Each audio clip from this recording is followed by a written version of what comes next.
bəhs eləmişdim də, tam olaraq adımda deyil. Deməli, sabit cəryan qanunları. Pardon, dəyişən cəryan qanunları. Dəyişən elektrik cəryanı.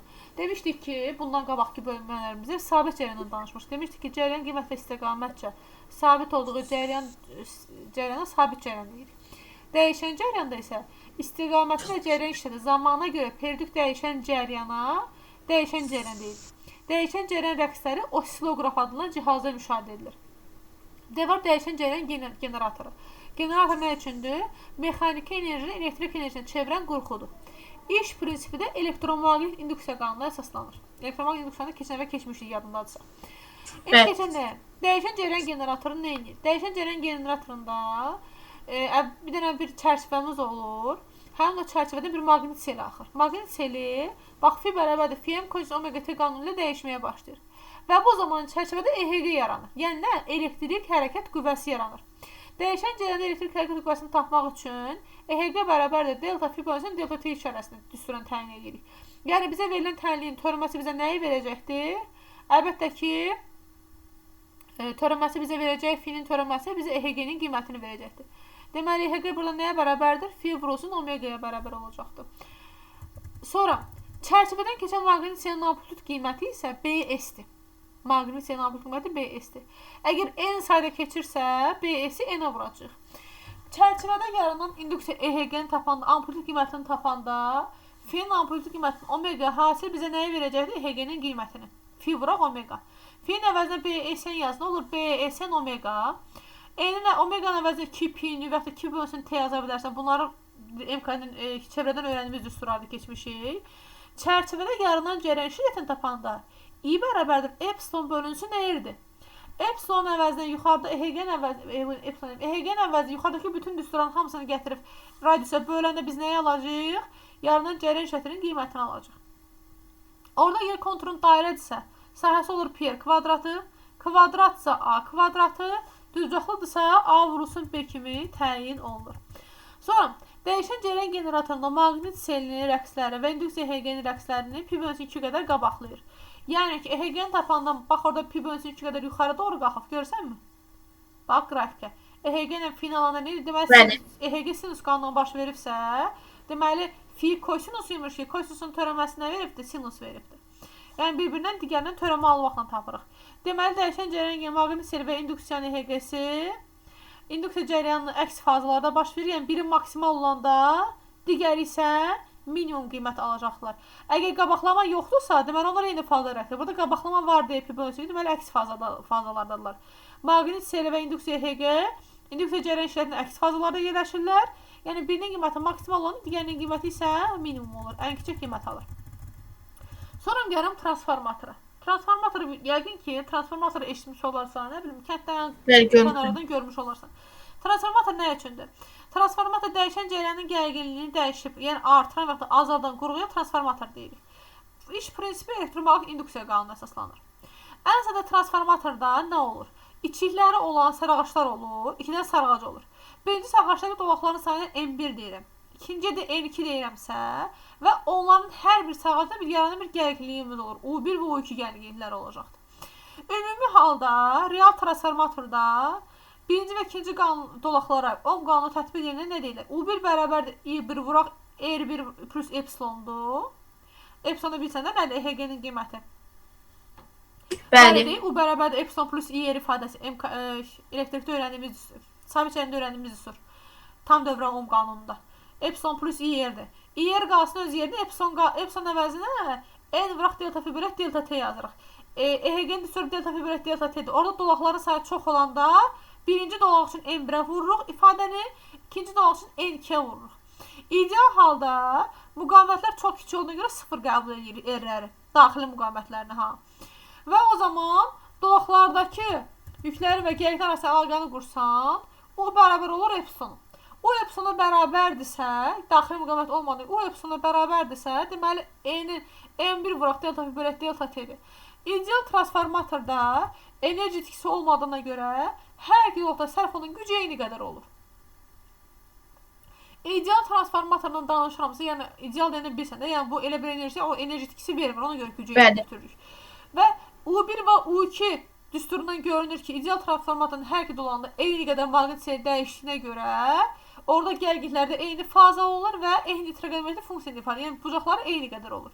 Deməli, hər iki dolaqda həm cəryan tezliyi, həm dairəli tezliyi, həm də periodu nə olacaqdır? Eyni qədər olacaqdır. Ancaq bir dənə nəyə baxırsan? Transformator, ideal transformatorun P-ləri, nülləri, omegaları, T-ləri eyni oldu. Qaldı digər asıllığı qurmağa. İdeal transformator güc sabit olduğu halda gücün düsturuna görə P bərabərdir I-U-ya görə I ilə o necə asılı olacaqdır ideal transformatorun? Tərs asılı. Normalda bir sabit cərəyanda, o qanunda da falan demişik ki, cərəyan şirkəyi düz asılıdır.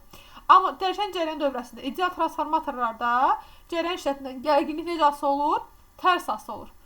Və burada yeni bir kəlmə var, transformasiya əmsalı. Transformasiya əmsalı nəyə bərabərdir? Gərginliklərlə, EHG ilə, bir də sayla düzü mütənasibdir. Cərəyan şiddətlə tərs mütənasib olur. Bax, görsən, transformatorun işarəsində orada şərt işarəsi göstərir. Nəyə görməlisən? Əgər sənə desək ki, K-nın qiyməti 0-dan kiçik, 1-dən kiçikdir, deməli bu yüksəlici transformatordur. K-nın qiyməti 1-dən böyükdür, deməli alçaldıcı transformatordur. Yüksəlici transformatordan danışmamızda U2 U1-dən böyükdür, I1 I2-dən böyükdür, N2 N1-dən böyükdür, amma nə olur olsun, ideal olduqlarına görə bunlar güc, tezlik, periyod bərabər olur. Hər iki halda, həm yüksəlici, həm də alçaldıcı. Amma alçaldıcı transformator, yəni K-nın 1-dən böyük olduğu hallarda U1 U2-dən böyük olur, U1 və I2 I1-dən böyük olur və N1 N2-dən böyük olacaqdır. Ən çox səhv salınan suallar birdən burada çıxır. Faydalı iş əmsalda P2 bölü P1-dir. P nəvəsi I2 U2, I1 U1 vurulsun 100%. Bilsən də faydalı iş əmsalı həmişə faizə vurulur. Transformatorun çıxış dolağını işlədici qoşularsa, məsələn tutaq ki, bax çıxış dolağı bilsən haradır? Sağ tərəfə deyirəm. Ora hər hansı bir bax işlədici qoşubdur. Bir dənə nə verib orada? Lampa falan veribdir. Görürsənmi? Orada əgər işlədici qoşularsa, transformasiya əmsalını tapanda nə olur? U1 bölü U2 demişdik axı. İşlədici varsa orada müəyyən bir cərəyan, onun zaman olur. U1 bölü U2 plus onun nəvəsi I2 vuraq R yazırıq. R də ikinci dolağa müqaviməti nəzərə alır. Çünki orada daxili müqavimət yaranacaqdır. Ən çox düşən suallar belə olur. Musa deyir ki, ideal transformator vermişəm. Sağacın sayı və giriş gərginlikləri verilibdir. Mənə ki, çıxış gərginlikləri müqayisələ. Çıxış gərginliyi baxın, sonda aldığı qiymətidir. Bilirsən ki, U ilə N necə mütənasib ayaqlar dedik ki, düz asılırlar. Yəni U1 bölü U2 bərabər N1 bölü N2-yə. Sən burada sayıları soruşursa, girişdəki ilə çıxışdakı bax 15 volt U1-in qiymətidir. Dolaqların sayına baxanda isə eyni sağaçdakı eyni elə transformatorun bir tərəfindəki dolaqların sayına baxarsın. Məsələn 60 ilə 20, 20 ilə 40, 40 ilə 50. Yəni onların hər ikisini götürə bilərsən hər iki halda. Əgər birinci ilə ikincini deyirsə 60 ilə 20 götürürük. İkinci ilə üçüncü deyirsə ikinci, üçüncü dolaqlar eyni olurlar. Paralel olduqlarına görə U1 U2-yə bərabər olacaqdır. Orada 5 volt olacaqdır. U3 ilə U4-ə müqayisə edirsən olacaq N3 bölü N4. U5 ilə U6-nı müqayisə edirsən olacaqdır N5 bölü N6. Amma orada nəyə görməsin? Bəs sual verə bilərsən, yaxşı, 1-inki 15 il, bəs 2-nin gərginliyi nə qədər oldu? 2-nin gərginliyi 5 tapdıq. Bəs yaxşı, 3-ün gərginliyi neçədir ki, mən orada niyə 5 yazdım? 3-ün gərginliyi ona görə 5 eyni qalır ki, 2-nin gərginliyi eyni qalır ki. İkinci və üçüncü dollar eyni naqil olduqlarına görə, paralel olduqlarına görə, orada gərginliklər bərabər olur. Ona görə onun qiyməti dəyişmir. 2-nin gərginliyi 3-ə bərabərdir, 4-ün gərginliyi 5-ə bərabər olur. Sonra nə var burada? Dəyişən cərəyanda ən çox səhv salınan isə burada başlayır Musa. Dəyişən cərəyanda 2 dənə qiymət var. Bir, amplitude qiyməti var, bir də təsirci qiymət var. Yadına saxlayın, təsirci qiymət amplitude qiymətdən kök altı 2 qədər az olur.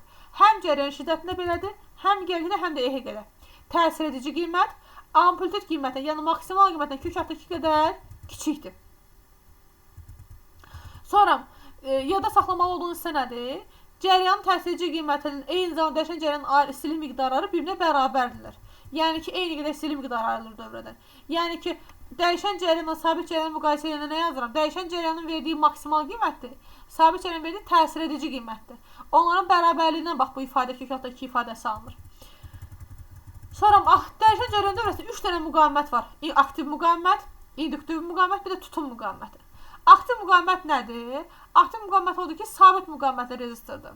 Yəni aktiv müqavimətdə I var, U var, R var. I bərabər deyim sin omega T ilə işarə olunur. Və yadda saxlayırsan ki, əgər dövrədə aktiv müqavimət varsa, buradakı cərəyan göstərən müqavimət R ilə işarə olunur. Müqaviməti ha. Və buradan aktiv müqavimət tabanı o müqavimata tabidir. I bərabərdir maksimal qiyməti maksimal gərginliyi yerə bölürük. Təsirci qiymət təsirci qiymət aldığı gərginliyi yerə bölürük. Yalnız rezistor qoşulmuş cərəyan dövrəsində aktiv müqavimət cərəyan şiddəti amplitudu qiyməti, gərginliyin amplitudu qiyməti və heç nədən asılı deyil. Yalnız rezistor varsa. Aktiv müqavimət asılı nədən? Temperaturdan, material növündən və nəticə üçün R bərabər rho bölünsün S-ə görə. Əgər gücü soruşarsa məndən, gücü hesablamaq soruşarsa, yadında saxlamalı olduğu nədir? Gücü də bana nə edəcəksən? Gücün düsturı I udu axı. I-nin əvəzinə nə yaza bilərəm? IM sinus omega t yazıram. I-ni omegaya bax, orada nə yazır? IM sinus omega t yazdıq mı? Vuraq UM sinus omega t. Çünki hər ikisinin orada nə olmalıdır? Təsirci maksimal qiymətləri olmalıdırlar da. Tənələri qeyd elədiyim olur sinus kvadrat omega t. Və oradan qarşı ədədi çevirəndə olur 2-də 1 IM UM. Çünki 1 çarpı kosinus 2 omega t. Bu artıq rezil çevrilmə olur. Yəni nəyə demək istəyirəm? Demək istədiyim odur ki, ya da saxlayırsan ki, qrafik olaraq görəndə ani güc zamanın asılı olaraq dəyişir. Bu səbəbə görə dəyişən cərəyan dövrəsində cərəyan bir perioda sərf etdiyi orta gücə bərabər olur. Yəni orta güc deyəndə çaşmaq elə gücün özünü istəyir məndən. Buna görə də kosinus 2 omega t ifadəsinin bir periodun orta qiymətini yazırıq. Yəni ki, bu bucaq məsələsi bu artıq riyaziyyat olur. Yada saxlamalı nədir? I bərabərdir 2-də 1 IM omegadır. 2-də 1 IM UM-dir. Bax, bayaq yuxarıda nə aldıq? Gördün, 2-də 1 aldıq. 2-də 1 qarşıya vurulduğuna görə oldu. Və 2-də 1 IM omegadır maksimal qiymətdəndir. Təsircini soruşanda isə bunların kökatda ikisi qədər olacaqdır. Sonra rezistor cərəyan şiddəti və gərginliyin zamanlaması qrafikini soruşanda, güc arasını soruşanda heç o mənfi tərəfi olmur. I nədirsə həmin tənlik olur, amma mənfisiz işarəsi. Sonra gəlir tutum müqaviməti. Bunu təzə işləyirsən. Tutum müqaviməti nədir? Kondensator qoşulan bir dövrədir. Kondensator dəyişən cərəyan göstərir müqavimət. X ilə işarə olur. X bərabərdir 1 bölünsün omega S-dir. Çünki I bərabərdir U bölə yer I-dir axı müqavimətin düsturu. Bu da U bölə I-dir. U qalır əvəzində, I-nin əvəzində Q axı Q bərabərdir SU-dur. I də Q-nin törənməsinə bərabərdir. Q-nin əvəzində SU yazına olur SU. Ona görə SU omega yazırıq. Oradan da u'lar gələr, qalardan 1 bölünsün omega S ifadəsi alırsan. Yadda saxlayırsan ki, I ilə u'nun qrafikini çəkəndə orada bax görsən qrafiklərin qiymətlərini. Eynidir qrafiklərimiz. Pardon, birinin törənməsinə bərabər. Çünki biz ondan törəmə alanda biz u'ya bərabər edirik. Tutum müqavimətini tapanda isə tutum müqaviməti x səbəbi bölü omega S-dir. Omega əvəzi 2 pi-ni yaza bilərsən. S-nin əvəzində epsilon 0 s bölünsün deyə tutumda öyrənimi düsturu yaza bilərsən. Sonra gəlirəm nəyə? Sonra gəlirəm dəyişən induktiv müqavimət. Induktiv müqavimət XL-dir. Əgər dövrdə sağac varsa, sağacın dəyişən cərəyanını göstərir müqavimət, induktiv müqavimətdir. XL-dir. Bunların hamısının vahidi ohmdur, fərqi yoxdur. Əgər burada da artıq XL bərabərdir, omega vurulsun L-dir. Kəsiri yox, omega vurulsun L qədərdir. Sonra nəyə görməlisən? Ya da saxlayırsan ki, XL, omega-yı bir dənə diqqətli olmalıdır nədir? Yalnız sarğaç qoşulmuş dəyişən cərəyan dövrəsində, yalnız sarğaç varsa, yəni induktivli el olan sarğaç varsa, orta gücün istilik miqdarı 0-a bərabər olur.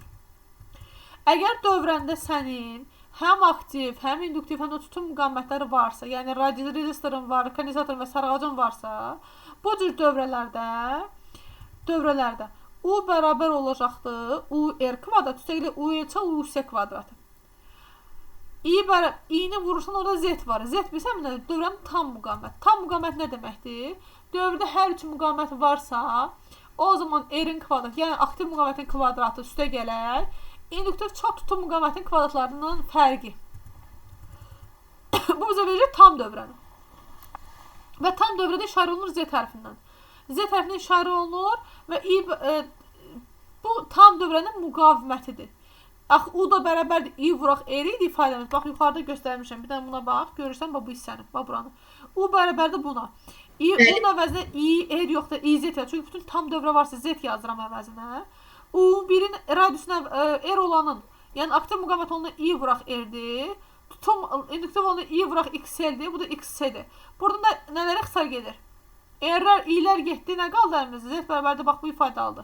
R kvadrat üstə gəlir x-ə çıxır x-nin kvadratı kimi bir ifadə alırsan. Sonra gəlirəm nəyə? Dəyişən cərəyan dövrəsində arıcı birləşməsində. Əgər dövrədə rezonans halı nə vaxt yaranır? Cərəyan işlətində x-l x-yə bərabərdirsə, yəni indüktiv tutum qabına bərabərdirsə, U ilə də U-yə bərabər olur və bu hal olur rezonans halı. Rezonans halına görə omega bərabərdir 1 bölü LC-dir. Bax, buradakı qiymət həmişə bizə omeganın qiyməti rəqsədən bildiyimiz qaydadır bu. Və bu cür ifadə qrafiki verəndə aktiv müqavimət kiçik olan dövrədə cərəyan işlətinin amplitudu qiyməti əlbəttə ki maksimal olur. Çünki R ilə I tərs asılıdırlar. U dəyişmədiyinə görə R ilə I tərs asılı olacaqlar. Yəni ki, sən hardakı müqavimətinin qiyməti kiçikdir. Məsələn, burada R3 daha böyük olduğuna görə R3, R2, R1-dir. Ona görə I1, I2, I3 kimi bir ifadə almış olacaqsan. Əgər bunlar paralel tipi dövrədirsə, paraleldirsə, Z-dərin tərs qiymətləri toplanacaqdır Z ümumi müqavimət tapanda. Bunların tərs qiymətlərə bərabər olacaqdır. Efsyo. Bundan da bitdi. Altıqda məsələdir. Nəzəriyyəsi sənin üçün yeni nəzəriyyədir. Çünki sən bu nəzəriyyəni heç vaxt işləməmişsən.